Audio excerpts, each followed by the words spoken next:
The lavish party was in full swing. Music pulsed, champagne flowed, and laughter filled the air. Everyone was lost in the celebration, their faces beaming with joy. But in a quiet corner, away from the glittering crowd, a cleaner named Maria worked silently. As she polished a silver tray, a tear traced a path down her cheek, followed by another and another. She quickly wiped them away, hoping no one would notice her quiet sorrow.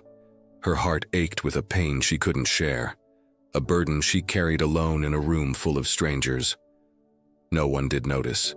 Not the glamorous women in their designer dresses, nor the men in their sharp suits. They were all wrapped up in their own perfect world, all except one. Mr. Harrison, the millionaire host of the party, had been observing the room from a balcony.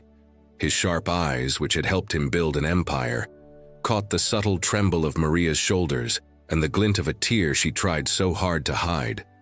Something about her silent grief cut through the noise of the party.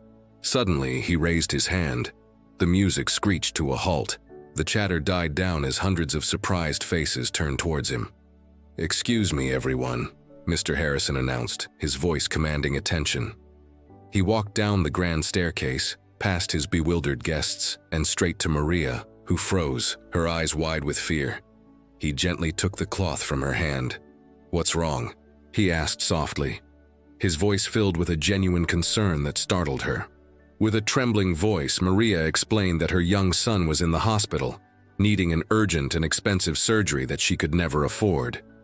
She was working 2 jobs just to make ends meet, and the weight of it all had finally become too much. The crowd murmured, some with pity, others with indifference. But Mr. Harrison listened intently. When she finished, he put a comforting hand on her shoulder. "Your son's surgery," he said, loud enough for everyone to hear, "is taken care of. And from now on, you will work for me, but not as a cleaner. You will help manage my charitable foundation. Your heart is what this world needs more of." A wave of stunned silence, then applause filled the room. Maria's tears of sorrow turned into tears of overwhelming gratitude. That night, a simple act of empathy didn't just stop a party, it changed a life.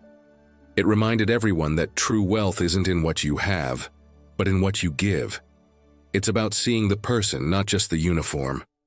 Thank you for watching. If this story touched your heart, please like and subscribe to see more content that inspires hope and kindness.